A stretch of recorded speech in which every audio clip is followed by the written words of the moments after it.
they're going to take a look at a couple things. They want to ideally find that that stone is clean and free from any debris.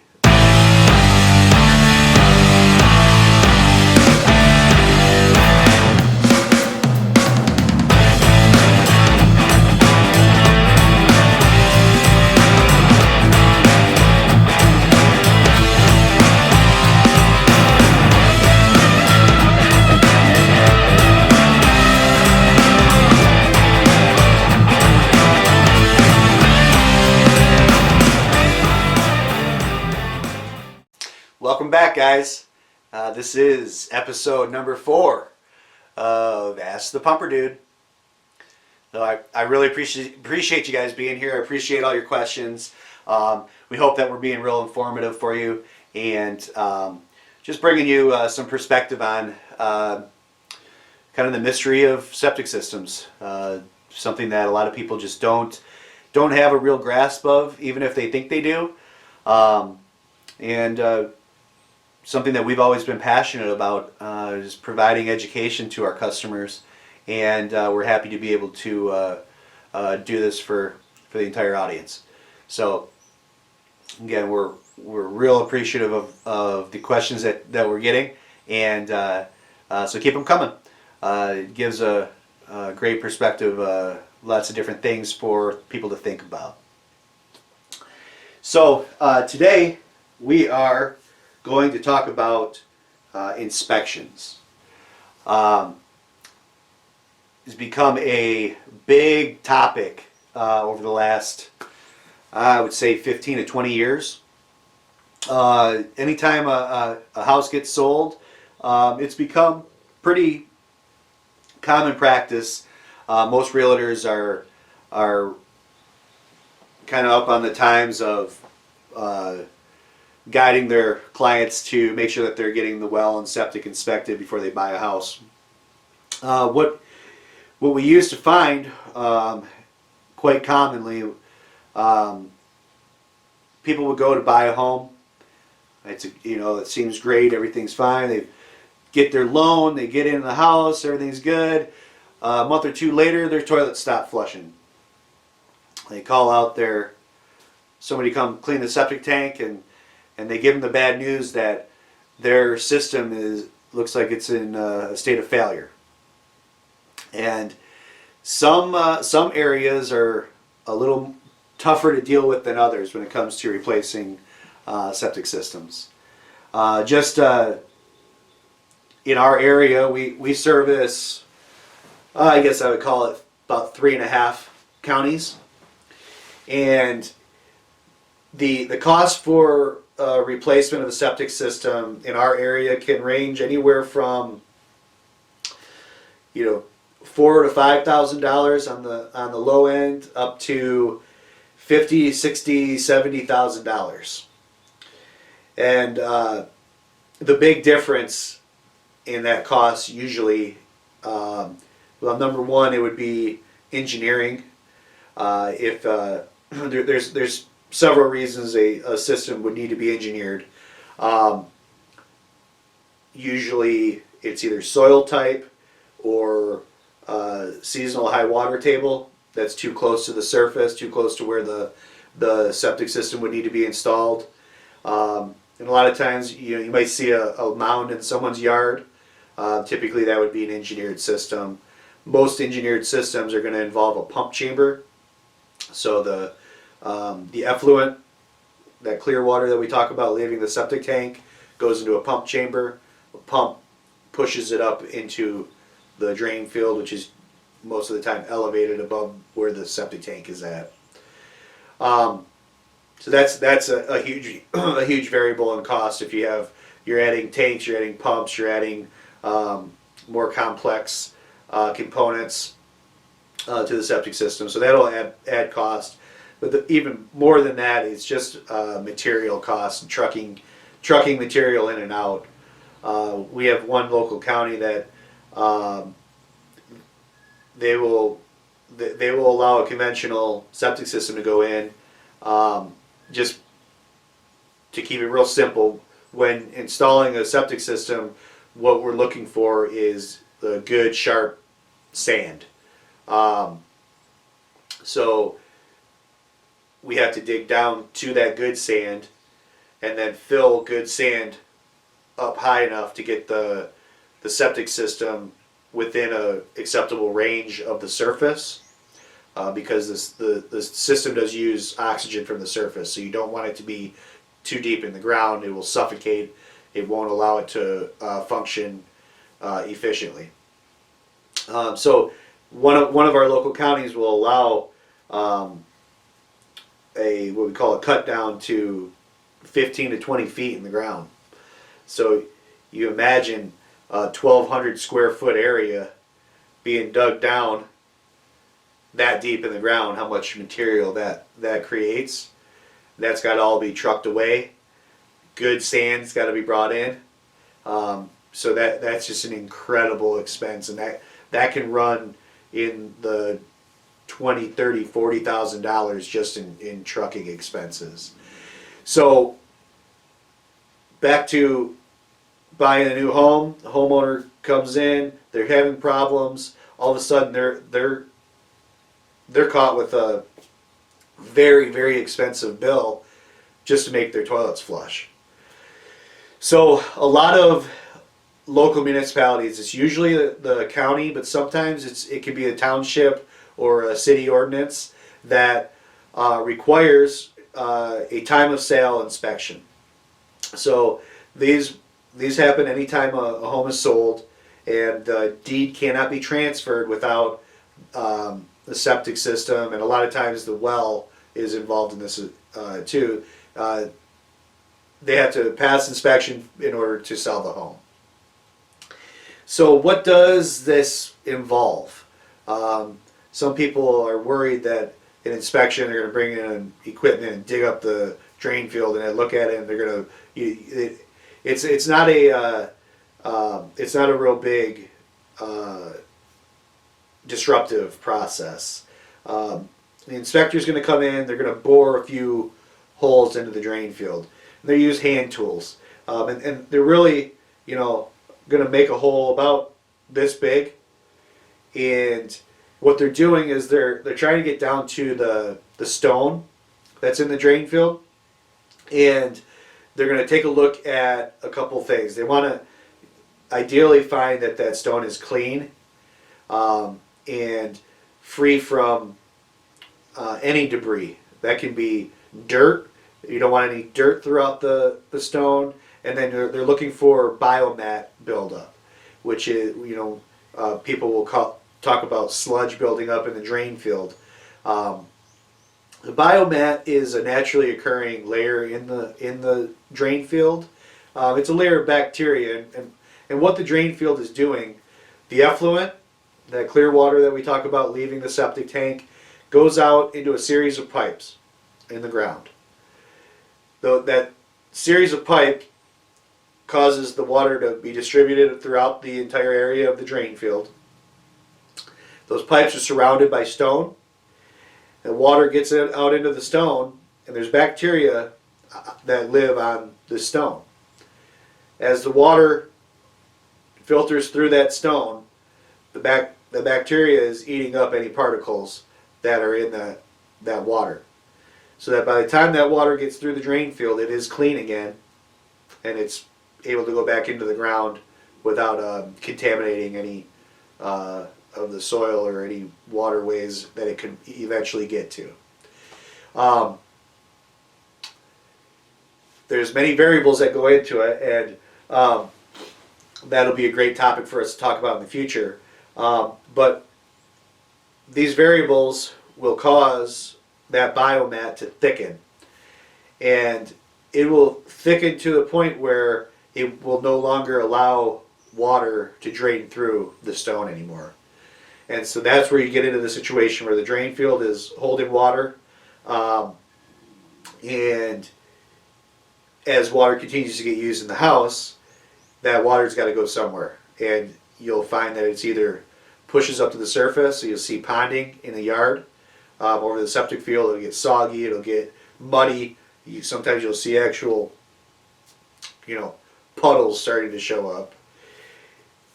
if it doesn't come up to the surface there, it could back up to the tank. It might come out of the tank lids, and then beyond that, the next you know easiest path of resistance is backing up in the house.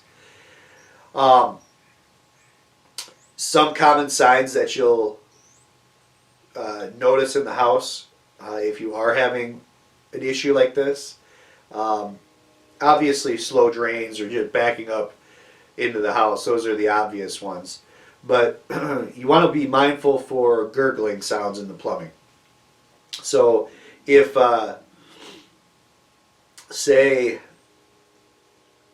you're in on the first floor of the house and someone on the second floor was taking a bath and they let that water out and all this water is rushing down, and you're standing in the kitchen and you hear this glug glug glug glug glug glug glug sound in the kitchen sink, that is a concern. What's happening there is, because the system is not draining properly, it's holding water, and so the water level is raised up in the tank higher than it should be. It's caused the inlet pipe from the house coming into the tank to now be underwater. It should be up in the air, but because things aren't draining properly, that water level in the tank is raised up over the top of that pipe, and now we've lost our ventilation. All the plumbing in the house, the septic tank, the septic system, all vents up through the roof. You got the pipe sticking up through your roof. Those are vents that allows any of those gases in the plumbing or the septic system to escape through the roof and out of the house. But when that pipe is underwater, we lose that airflow.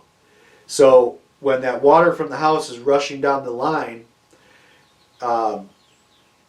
it comes into the plumbing down towards the septic tank, and instead of having that open air space, that's cut off. So as that comes down, any air that was in the line gets pushed back, and it's forcing it up out of the traps under one of your drains.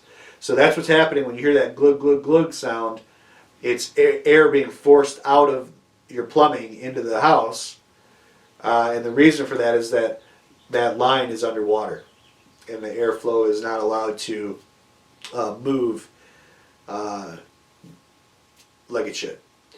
So if you ever hear that gurgling sound, that is a cause for concern. You want to get your septic tank opened up and find out what the problem is. Doesn't always necessarily mean that the drain field is failing. It could be a plugged filter. It could be something plugged in the line itself. But there's something going on that's if you leave it unaddressed, is going to become a bigger problem for you in the near future. So be mindful of that. So back to the inspections. They're going to take a look at that stone. They're going to make sure that it's clean. They want to make sure that there's no debris in the stone. There's no biomat built up to a point where it's going to be restricting the flow of water, the drainage of the water. They're also going to check components. A good inspection should check components of the tank. When we do a tank cleaning, we always inspect the tank. But when you're looking for a well and septic inspector, that's something that you can certainly ask for. Do you inspect the tank as well? As many many inspectors do not look at the tank, and some that do open the tank aren't really looking at anything in the tank. They're just looking at flow of water. They're also going to be looking at components in the house, especially if you have a well. They're going to be looking at water flow. They're going to look at the rate of the water flow. Want to make sure that it's an acceptable amount of water coming in at a time. They're going to look at your and your tanks, your water softener, any components that have to do with your well. Make sure that they're all functioning properly. And so you want to just be mindful when you're hiring someone to do the inspection. Make sure that they've got the experience necessary. Some counties or municipalities will require inspectors to be certified through the county. You want to check for that. It's still, I mean, you're still going to have a varying degree of quality there, but if they at least had to go through a certification process, you at least know that they have been educated in some formal manner. Many counties still don't require it. So that's something that you certainly want to start by looking into. Are you certified? Who are you certified through? Septic systems are not complicated, but having experience in what you're observing can make all the difference in the world. Someone who's inexperienced may not notice something that an experienced inspector will. And the inexperienced inspector may state that everything is working properly when the experienced one may notice something, some kind of discoloration or a difference between one boring and the other that's bringing to light something that's going on. We've got a couple of really good inspectors that we work with, and we've seen it. They're kind of detectives in a sense that they're able to understand what has been going on or what potentially could go wrong with a system based on what they're seeing. So make sure you want someone with experience, you want someone who's educated, and look for referrals. A lot, like realtors are a good resource, but if you have a trusted pumper, that's probably an even better resource.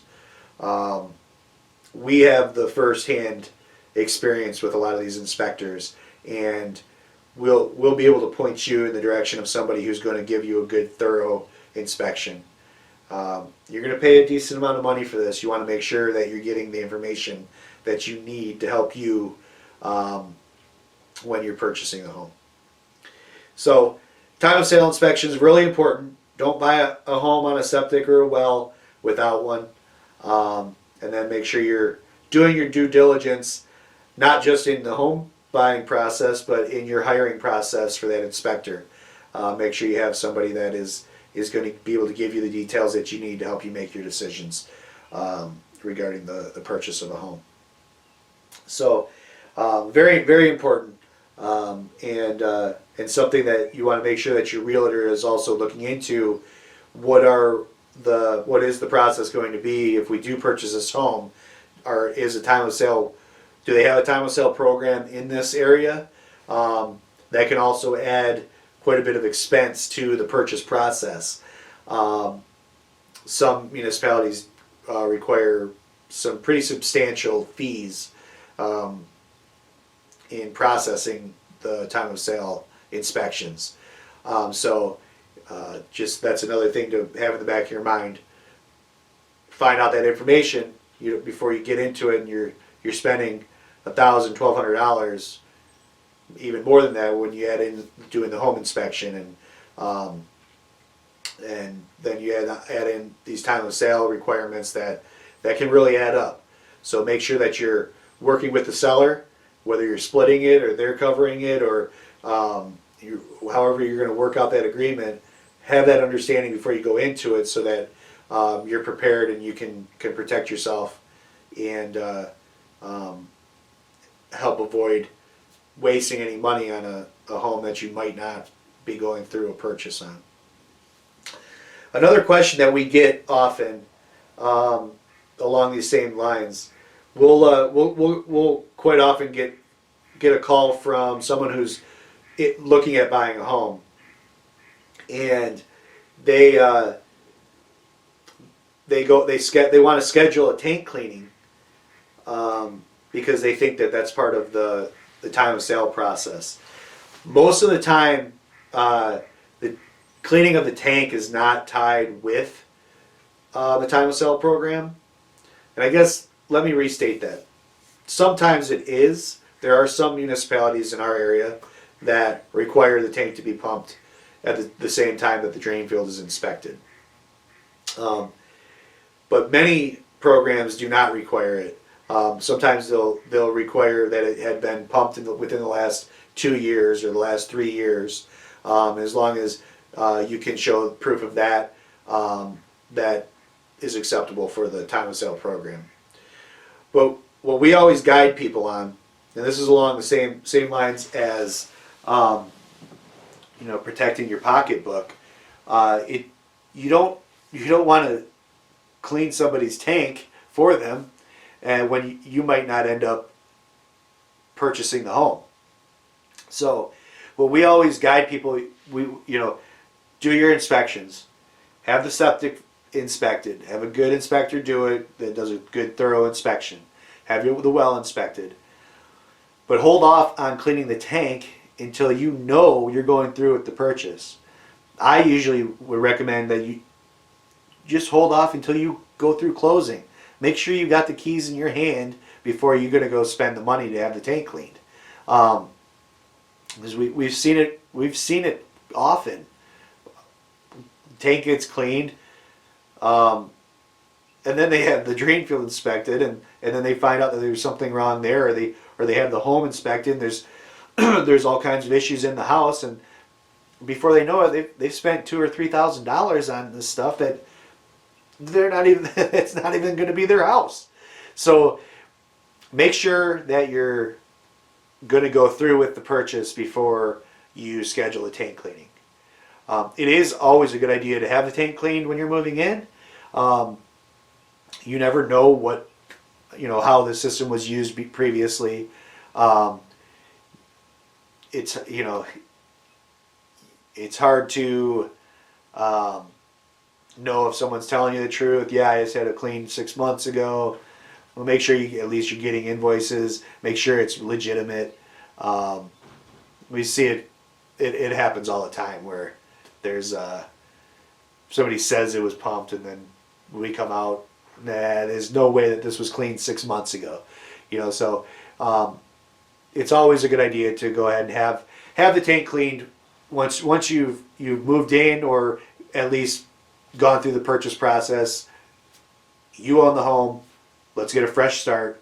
You'll know where you're at, and you won't have any worries going forward.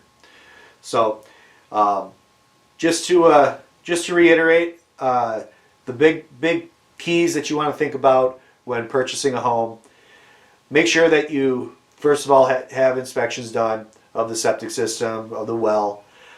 Make sure that you do your due diligence in who you hire to do it. Not all inspectors are created equal. Make sure that they have experience. Make sure that try to get a referral so that you know that you can trust the inspector, and make sure that they've had some kind of education, gone through some kind of certification process. Those are the big items that you can narrow down your search when hiring an inspector. And then hold off on cleaning the tank. It's not cleaning the tank is not the big thing that you need to do when going through the purchase process. The inspections are the important part. Those are going to show or shine light on the condition of the system overall. Having the tank inspected as part of the inspection is crucial. There are components in the tank that may need to be replaced. It can be a little bit of an expense, but the drain field itself, the condition of the drain field is the most important, the most expensive replacement if there is an issue with it. Have your inspections done. Once you know you're buying the house, go ahead and schedule the tank to be cleaned so you can get your fresh start, know exactly where you're at, have some peace of mind as far as knowing that your system is going to be operating properly. So if you have any questions on it, give us a call. Any specifics, shoot us a message. We can guide you through the process.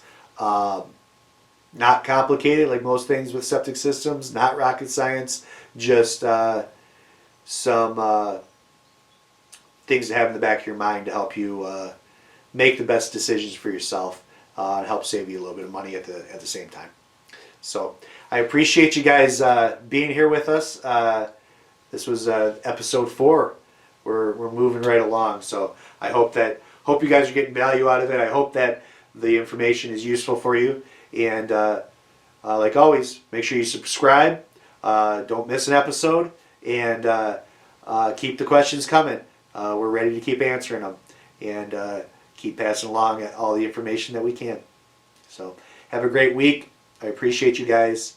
And we'll see you on the next one. Bye.